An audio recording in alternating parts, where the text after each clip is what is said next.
పట్టువదలని విక్రమార్కుడు చెట్టు వద్దకు తిరిగి వెళ్ళి చెట్టుపై నుంచి బేతాళుడు ఆవహించి ఉన్న శవాన్ని క్రిందికి దించి భుజాన వేసుకుని ఎప్పటిలాగే మౌనంగా శ్మశానం నుండి సన్యాసి వద్దకు బయలుదేరి బయటకు నడవసాగాడు. అప్పుడు శవంలోని బేతాళుడు విక్రమార్కుని మౌనాన్ని ఎలాగైనా భంగపరచడానికి ఆ రాజును మెల్లగా తన మాటల గారడిలోకి దించుతూ, రాజా, ఈ అర్ధరాత్రి వేళ నువ్వు ఇలా శవాన్ని మోయడానికి నిర్ణయించుకున్నందుకు నేను నిన్ను తప్పుపట్టను. కానీ రాజుల నిర్ణయాలు ఎప్పుడూ సరిగ్గా ఉండవు. అందుకు నిదర్శనంగా జ్ఞానశీలుడనే రాజు విచక్షణారహితంగా 2 గజదొంగలను శిక్షించిన ఉదంతం నీకు చెబుతాను. మార్గాయాసం లేకుండా, శ్రమ తెలియకుండా ఆ కథను విను అంటూ ఇలా చెప్పసాగాడు. జ్ఞానశీలుడు అనే మహారాజు మగధ సింహాసనానికి వచ్చే నాటికి దేశంలో అరాజకం తాండవిస్తున్నది. అవినీతి విజృంభించిపోయింది. ప్రజల జీవితాలు నరకప్రాయంగా మారిపోయాయి. దానికి తోడు దొంగల బెడద ఎక్కువయింది. అప్పుడు జ్ఞానశీలుడు కేవలం దండనీతి ప్రయోగించి దేశంలో నేరస్తులను అణిచి నేరాల సంఖ్య చాలా వరకు తగ్గించాడు.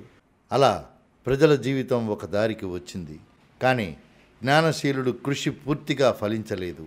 ఇంకా పెద్ద పెద్ద దొంగతనాలు జరుగుతూనే ఉన్నాయి. అయితే ఇవి సామాన్య ప్రజలను బాధించే దొంగతనాలు కావు.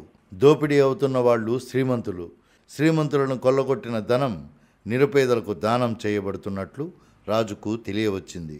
అంతేగాక ఈ దొంగతనాలు చేస్తున్న వాళ్ళు ఇద్దరై ఉంటారని కూడా రాజు ఊహించాడు. ఎందుకంటే ఒకే కాలంలో 2 స్థలాలలో ఎంతో నేర్పుగా దొంగతనాలు జరుగుతున్నాయి. ఒకవేళ దొంగ ఒకడే అయి ఉంటే ఇలా జరగడం సాధ్యం కాదు. ఎలాగైనా ఈ దొంగలను పట్టుకోవడం జ్ఞానశీలుడికి తన ప్రథమ కర్తవ్యం అనిపించింది. దొంగలు సులువుగా రక్షక భటులకు దొరికేవాళ్లు కారు. కనుక ఏం చేస్తే బాగుంటుందని రాజు మంత్రిని సలహా అడిగాడు. దానికి మంత్రి, దొంగలను పట్టి ఇచ్చిన వారికి గొప్ప బహుమానం ఇస్తామని ప్రకటించుదాం. బీద సాదలకు దొంగలు సహాయంగా ఉంటున్నారు గనుక వాళ్లకు దొంగల ఆచూకీ తెలిసి ఉండాలి. మనం ఇచ్చే బహుమానానికి ఆశపడైనా వాళ్ళు దొంగలను పట్టి ఇవ్వచ్చు అన్నాడు. దానికి రాజు ఈ సలహాని నిరాకరిస్తూ, మనం ఒక్కసారి ఇచ్చే బహుమానం కోసం బీదసాదలు తమకు విడవకుండా సహాయం చేస్తున్న దొంగలకు ద్రోహం చేస్తారని నాకు అనిపించడం లేదు. పేదవాళ్లలో కృతజ్ఞత బలంగా ఉంటుంది. అదీగాక ప్రజలకు ధనాశ చూపడం, లంచగొండితనం ప్రజలకు నేర్పడం అవుతుంది.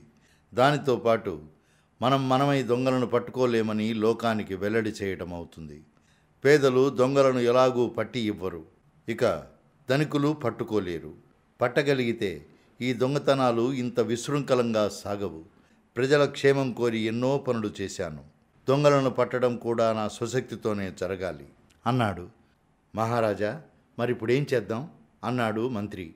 దొంగను దొంగే పట్టాలి అని రాజు మారువేషంలో రాత్రిపూట దొంగలాగా సంచరిస్తూ దొంగలను గురించి కొన్ని విషయాలు సేకరించాడు. వాళ్ళు 2 దొంగలు. ఒకడి పేరు రంగన్న, మరొకడి పేరు సింగన్న అన్నవి వారి పేర్లు. 2 పరువు మర్యాదలు గల కుటుంబానికి చెందిన వాళ్లే కానీ ఆనవాయితీగా దొంగతనాలు చేసే కుటుంబాల వాళ్ళు కారు. దేశం అరాజకంగా ఉన్న సమయంలో వాళ్ళు దొంగతనాలకు పూనుకున్నారు. అటు తర్వాత రాజు తన అంగరక్షకుల సహాయంతో ఆ 2 దొంగలను పట్టుకోగలిగాడు. రాజు నిండు సభలో వారి విచారణ జరిపాడు. తాము దొంగతనాలు చేసినట్టు 2 ఒప్పుకున్నారు. కానీ సింగన్న అనేవాడు ఇలా అన్నాడు, మహారాజా, తమరు రాజ్యానికి రాకముందు మాకు దొంగతనం తప్ప వేరే బతుకు తెరువు లేకుండా పోయింది. అప్పుడు చేసిన దొంగతనాల గురించి నేను పశ్చాత్తాపపడను గాని తమరి పరిపాలనలో నేను దొంగతనం చేసింది పూర్తిగా స్వార్థంతోనే. చోర విద్యలో నా నేర్పరితనాన్ని నేను వదులుకోవడం నాకిష్టం లేకుండా పోయింది. నేను దొంగిలించిన డబ్బుతో నేను సుఖంగా బతుకుతూ వస్తున్నాను. కానీ ఈ రంగన్న మొదటి నుండి పేదవాళ్లకు సహాయపడుతూ వస్తున్నాడు. వాడు తాను దొంగిలించింది తన సుఖం కోసం ఎన్నడూ వినియోగించలేదు అన్నాడు. దానికి రాజు కొద్దిసేపు ఆలోచించి 2 దొంగలకు యావజ్జీవ కారాగార శిక్ష విధించాడు. బేతాళుడు ఈ కథ చెప్పి, రాజా, జ్ఞానశీలుడు ఆ 2 దొంగలలోనూ తేడా తెలిసి కూడా 2ని ఒకే రకంగా ఎందుకు శిక్షించాడు? నాకైతే ఏమీ బోధపడలేదు. దీనికి సమాధానం తెలిసి కూడా చెప్పలేకపోయావో నీ తల 2గా పగిలి మరణిస్తావు అన్నాడు. దానికి విక్రమార్కుడు, రాజు దృష్టిలో దొంగల ఆశయంలో తేడాకు విలువ లేదు. ధనికులను దోచి బీదలకు పంచినంత మాత్రాన దేశం సుసంపన్నం కాదు. అట్టడుగు వాళ్ల పేదరికం సమస్య రాజకీయ చర్యల ద్వారా కాలక్రమాన పరిష్కారం కావలసిందే కానీ దొంగతనాల ద్వారా పరిష్కారం కాదు. దేశం అభివృద్ధిలోకి రావడానికి జ్ఞానశీలుడు చేస్తున్న కృషి ఒక వంక మంచి ఫలితాలను చూపుతున్న సమయంలో పేదరికం సమస్యను కృత్రిమంగా పరిష్కరించే దొంగల మూలంగా రాజు కృషికి విలువ లేకుండా పోయింది. కనీసం పేద జనంలో రాజు కన్నా దొంగే చాలా గొప్పవాడన్న భావం వ్యాపించి ఉండాలి. పేదలకు దొంగ తోడ్పడుతున్నాడన్న సంగతి రాజుకు జనంలోనే తెలియవచ్చింది. ఈ పరిస్థితిని రాజు సహించడానికి సాధ్యపడలేదు.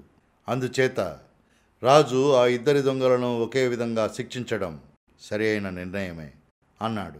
విక్రమార్క మహారాజుకు ఈ విధంగా మౌనభంగం కలుగగానే బేతాళుడు శవంతో సహా మాయమై తిరిగి చెట్టెక్కాడు.